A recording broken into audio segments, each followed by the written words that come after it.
Charting Toward Intimacy covers mature topics. Listener discretion is advised. You're married now, so why do you still feel guilty wearing that flattering dress? If you've ever asked yourself, this is too much before date night, or felt shame about how your body looks in clothes, this episode is for you. We're going to dive into modesty after marriage, what changes, what doesn't, and how your wardrobe might actually be quietly sabotaging your confidence and your sex life. Welcome to Charting Toward Intimacy, the podcast for Catholic women that helps you improve your sex life, strengthen your marriage, and embrace God's design for love. My name is Ellen Holloway, and joining me is my semi-regular co-host, Kathleen. Let's talk about some clothing choices. Sort of modesty, sort of just how we adorn our body. Yeah, this is like, I feel the modesty talk that's not had very much. Because it's not even necessarily modesty at this stage in our life. Like, I think... Well, I think it is modesty, just like it's still chastity. Like, it's just that. So here's the conversation that we're alluding to here. Is like, what does modesty look like? Real, true modesty as a married sexual woman? Because I think there's a lot of emphasis on modesty for unmarried girls and women, which is rightly so. But things change when you get married, just like chastity. Practicing chastity changes very much once you get married, right? Being chaste in marriage means having sex. That's very different than before marriage. Yeah. But like, what you wear and what is appropriate can also change. And it's not a conversation that I don't think I've ever heard. No, it's honestly, it's something that I think any of us that have grown up sort of in purity culture, right? And like, there's so much connection here, right? Like, I know for me and a lot of people I know, right? Like my friends and whatnot, like growing up in this sort of purity culture, which again, like there's a place for these messages, right? But we take them on as like life lessons, right? That like, this is the case forever. Like, this is how it always should be. So I think it's why it's been really hard for some of us. Like, when we get married, it's like we grew up our whole lives being like, okay, like, don't have sex before you're married. Don't have sex. Like, you don't have sex, like sex. No, off the table. No. And then you get married, you walk down an aisle, you make some promises, and you flip a switch. And then it's like, oh, now sex is good, right? It's like, your brain does not make that switch always, right? Like right away when you've been hounded with the message that essentially the message has been served us wrong, right? It was like, oh, sex is bad. Don't do it. Right. It's the wrong message.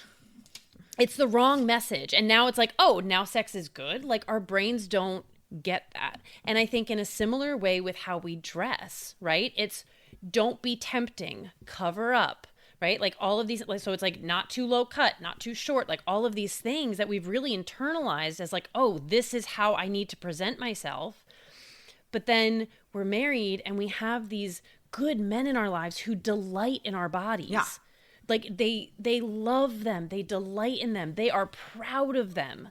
Right. And this is, again, something that we wanted to have this conversation because it's something that we have personal experience with. Both of us have stories. I'm gonna do a little story time in a little bit.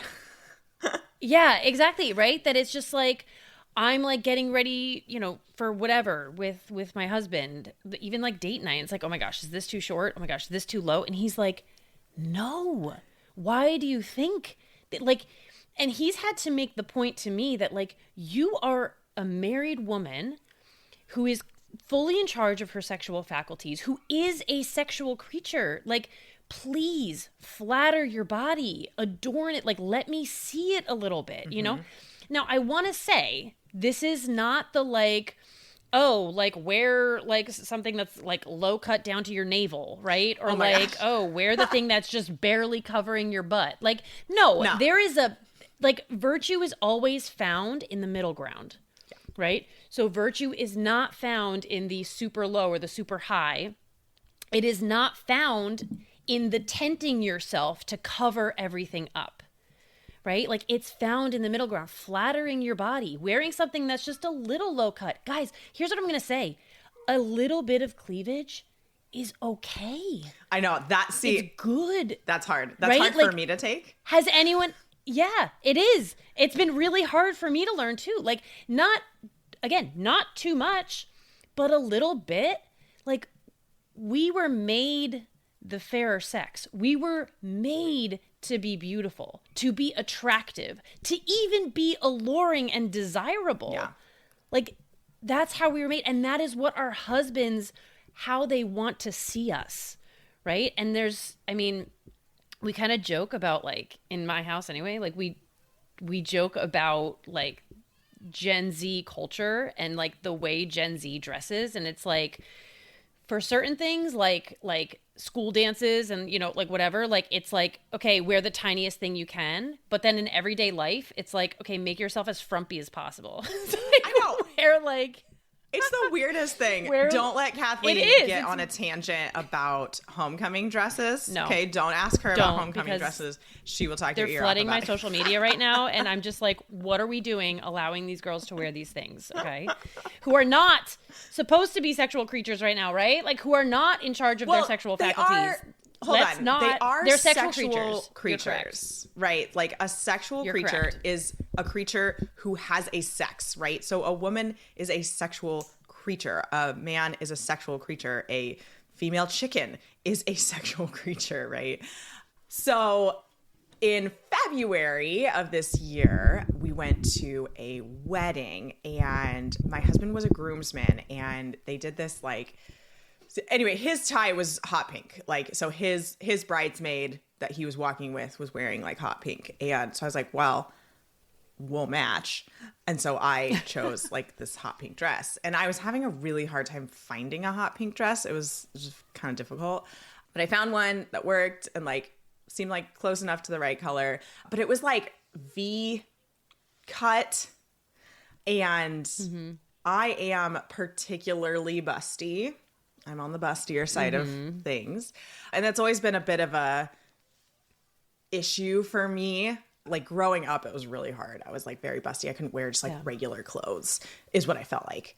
Yeah. And I was like constantly told like I couldn't show cleavage because that wasn't appropriate, which in many ways that wasn't necessarily wrong, but it wasn't told to me in the right way, you know? So anyway, I'm wearing this like dress, this wedding, and I'm like, it's kind of uncomfortable. Like, and I keep trying to like pull it up and all this kind of stuff. And my husband is just like, you look amazing.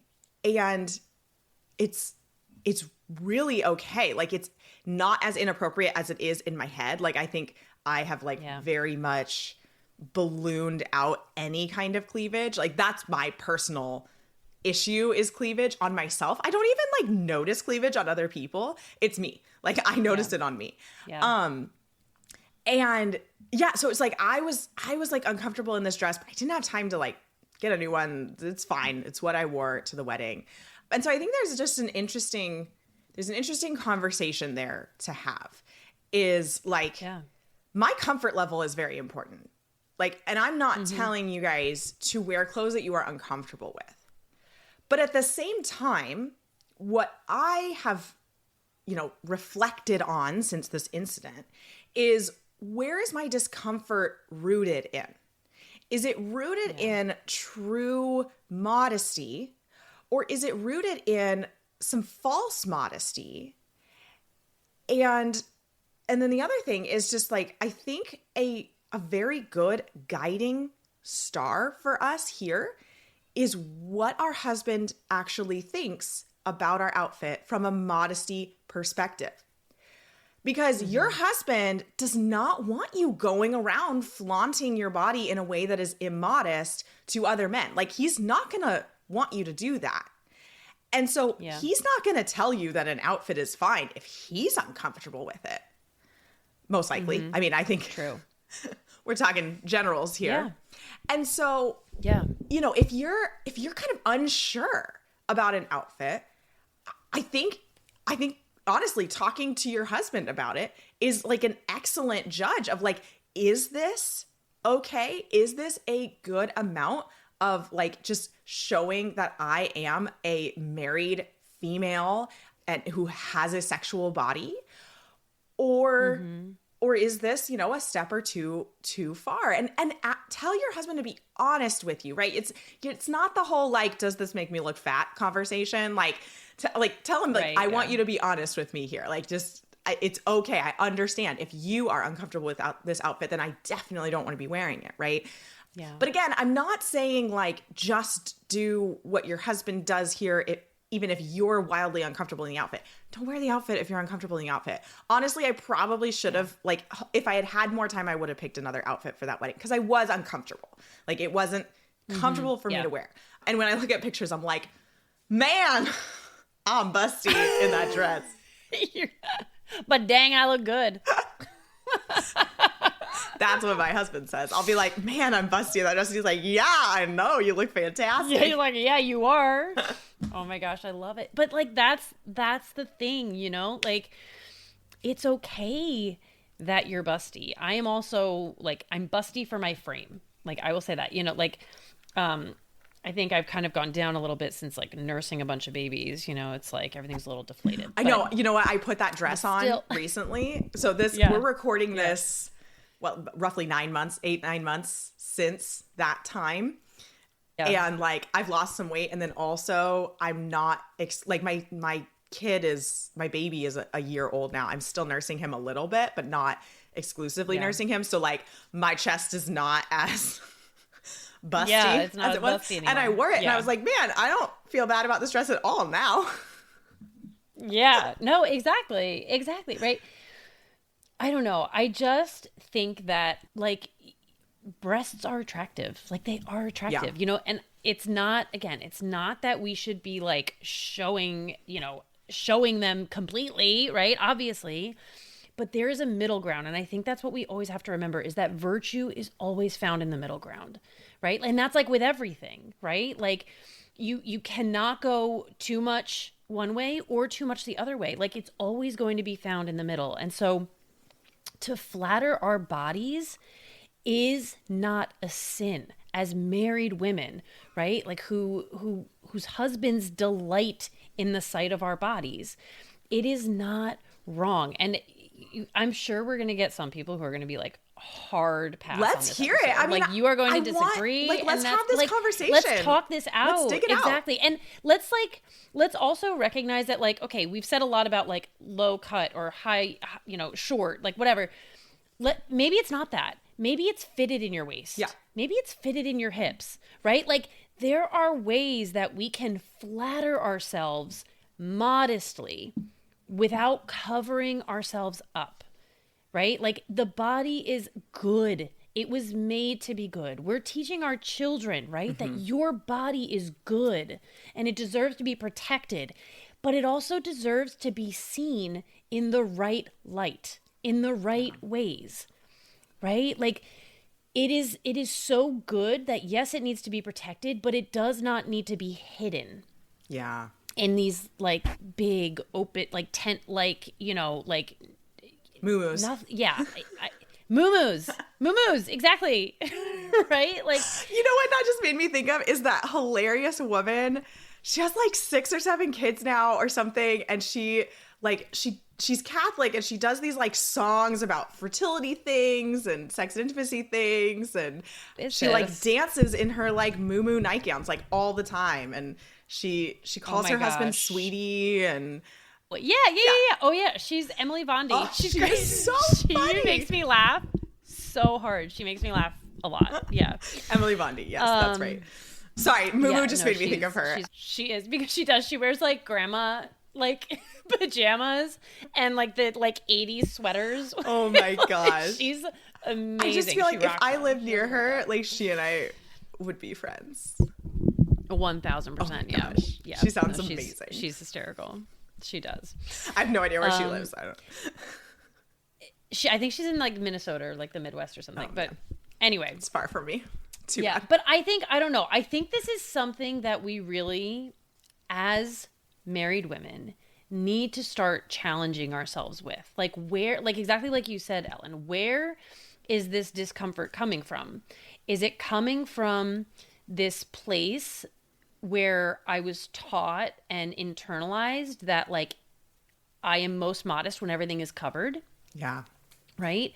Like we just need to be honest with ourselves about that, you know? And again, like we're not saying let it all out, like let everything hang out. It's about flattering and middle ground, right? Like that. And so what can that look like for you? And I think your point about asking your husband is perfect.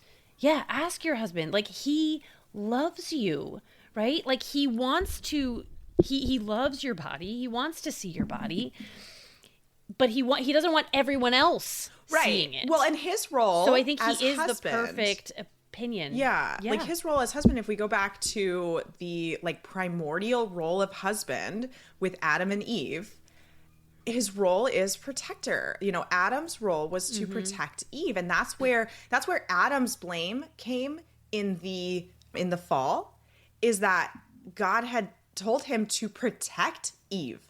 Where was Adam when the serpent was talking to Eve?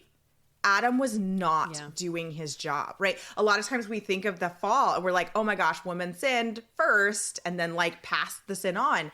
No, the first part of that sin was that Adam wasn't there.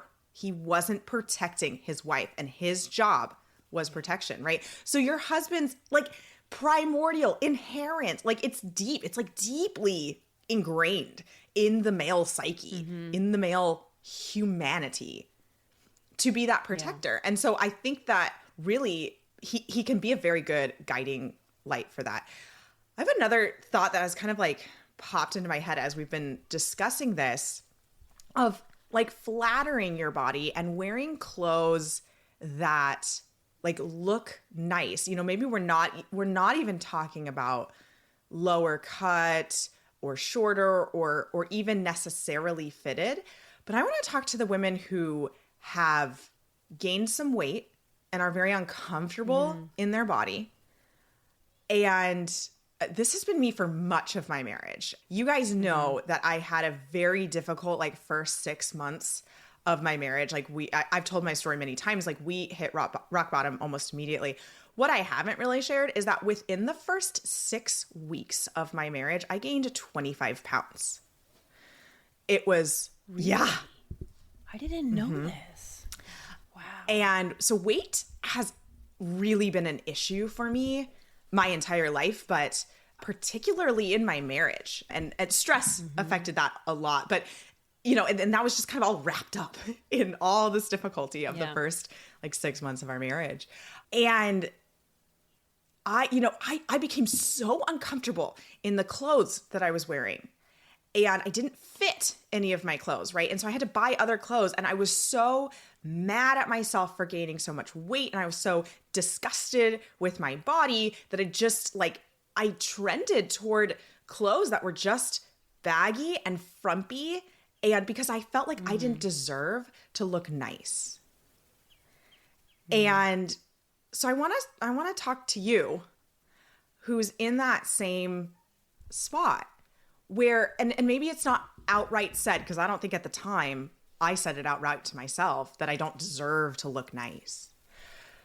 Yeah. But like, it's okay to gain weight, to lose weight, your body changes. Like that happens. Stress affects it. Believe me, I know about how stress affects weight. Like, go to the store. Go to the thrift store. There's so much stuff at the thrift store. You don't even need to spend money. Oh my gosh. Like, you know, like you don't need to spend very much money. Do a whole episode on thrifting. Oh, that'd be so fun. I don't know how we could tie it into sex and intimacy, but I think we could make it happen. Oh my gosh. We can invite Lily on. We'll get Lily Fallon on here. Ooh, that would be so fun. We'll have her talk all this. We'll just do a second. We'll expand this part 2 to this topic. episode. We'll get Lily's tie into modesty and theology of the body and sexuality and all the things. And then we'll some thrifting tips. As well. She's the best with them. But go buy some clothes that look nice on the body you have right now, and do a little research. Yeah. Right. Like look at yourself in the mirror. Get one of those charts that has the different body types. figure out what body Yes. type you are. I'm kind of like the hourglass situation. The more weight I lose, the more hourglass I become. I'm like, oh, I didn't realize I was hourglass. Like, Yeah. Yeah. and then look at like what are the clothes that look good on that body type, and then find those clothes. Yeah. And don't try to be with the trends or whatever, but like adorn your body. And now you can like go into the Song of Songs. If this is something you struggle with, I want you to go into the Song of Songs with a highlighter. Ooh, you're going to write in your Bible. Oh my gosh, yes. I want you to highlight everywhere that it talks about what is on her body. Because it's a lot. It's a lot. They talk about the way that her body is adorned and how it looks, and the earrings and the necklaces and the like, these things that are on her body.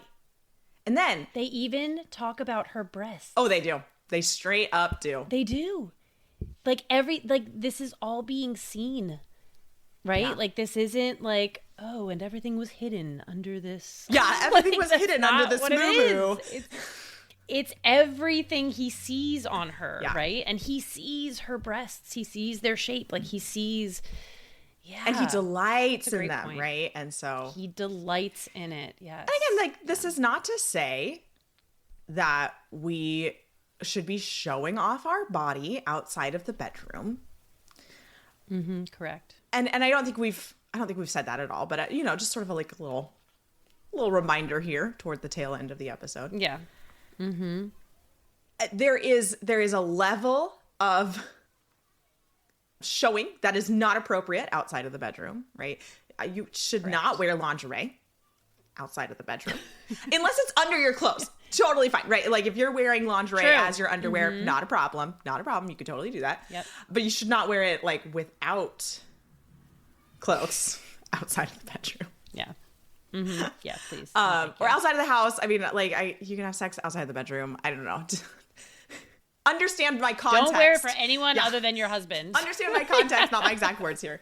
But, there is a level in which we can delight in our own body and like recognize its goodness and its beauty instead of just kind of trying to squash it down with some really negative cultural, purity culture, religious, like all these negative beliefs that have like been tossed at us our whole life, probably.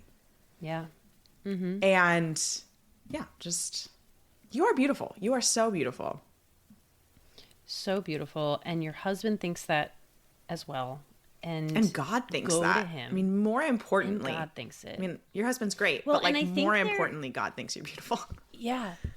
But I think that there is like a connection to be made here about like being like God seeing us sort of like naked in a way, right? Seeing us for, and not like a physically naked, but just like a spiritually stripped down, like for who we are, right? In our entirety. We can try to cover things up, and he sees us in our fullness, right? And I think the message here is like similarly, like allowing our husband to see us in our fullness, like even in a physical sort of nakedness type way, but just to see our beauty, right? And letting others see our beauty, right? By how we dress ourselves, by not covering up, right? Like allowing that is good.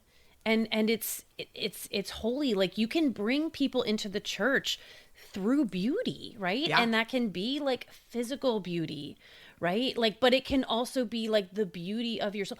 Honestly, if you don't know Lily Fallon, you probably do. If you know us, you definitely have to know. I know. Lily. She's our friend now. She started as Kathleen's friend, and then I stole her as a friend. So Yeah, she is like one of my best friends, and she does such a wonderful job. I didn't intend to kind of talk about her in this episode, but she does such a wonderful job in her book, Theology of Style, about talking about how the way we dress ourselves communicates who we are in our interior, and yeah, like we don't want to hide ourselves because we don't want to hide who we are on the inside either. And so she's really good about displaying how we can have this balance of covering and showing and finding that middle ground. So if you haven't read her book, Theology of Style, you should definitely do it. I'm going to put it in our book this list. Is a challenging, so it'll be in the show She's notes. also just a wonderful human. It's also such a cute book. Like the book looks really cute. The cover of it. I know. She's like super cool. She's like way cooler than me. Oh, she's way cooler than me. A couple years ago, I went to Seek and I like walked around with her and I was like, man, I'm not cool. this cool. Like I'm walking around with Lily Fallon and I seem like I'm really cool because I'm walking around with her. I know. My kids like know she's way cooler than me too. She's like Aunt Lily that comes over and like acts a fool and is just like super cool at the same time. And it's just, she's the best. Anyway, but if this is an episode that's like challenging to you, like I cannot compute. No, you cover up. That's the best. Like, if this is challenging, go read Theology of Style and, like just let her show you how what we wear expresses who we are on the inside and how that can be attractive to bring in, and even a way of evangelization, believe it or not, right? To draw people in. We can do that through our physical nature, right? And then once we have drawn people in physically, we can, draw them in spiritually. Absolutely. Yeah. Can I tell you guys a really quick story about drawing someone in with fashion? Are you ready? Please. Actually, it's not like super fashionable, but this is what your clothes can do. So a couple of years ago, I worked as like the communications person at my parish. And we did a whole rebrand of like the logo of the parish because the logo of the parish was like phallic. It was so weird. Oh my gosh. It was so weird, you guys. And so we did a new logo and it looks really nice and everybody loves the logo, which is so fun. Everybody sees the logo and they're like, that's such a cool logo for a parish. And so with this whole redesign, I was like, we should make t-shirts for the parish. And so I go to Holy Spirit Parish, and our like mission statement for the parish that they developed a long time ago is be spirit-filled and make disciples. And so we made this shirt that on the back of it had the new logo, and then the front of it said be spirit-filled, make disciples, and just in like big words, and then it's like a red shirt. And so my friend was wearing this shirt when she was dropping her kids off at this like Christian, or she wasn't wearing the shirt that's, I'm not telling the story correctly. My friend who goes to the parish, her children went to this like Christian preschool. And then like she saw some parents, she was wearing the shirt. She saw some parents of one of the families that goes to this preschool, like outside of the grocery store one day. And the parents were just like, oh my gosh, your shirt is so cool. Where can I get one? Like, tell me more. Like, this shirt is so cool. And she was like, well, this is our like mission statement for our parish. A Catholic parish with that mission statement? Maybe I don't understand the Catholic Church. Whoa, right? That's cool. Isn't that cool? That's cool. So she's like been able to have this really like conversation about, look, Catholics aren't crazy. I mean, we are crazy, but yeah, in the right ways. But there's just a funny little anecdote at the end of this episode about how the clothes you wear affect the people around you. Thanks so much for listening. If you've ever found yourself wondering, is this allowed? Or feeling unsure about how to spice things up without crossing a line, you are so not alone. A lot of Catholic women want more passion and variety in the bedroom, but they don't want to wade through garbage to get there. That is exactly why I created the Catholic Sex Positions Guide. It is respectful, it is church-aligned, and it's full of creative, clear ideas that can help you feel more confident and connected without second-guessing your choices. You can find it at vinesandfullbloom.com/positionsguide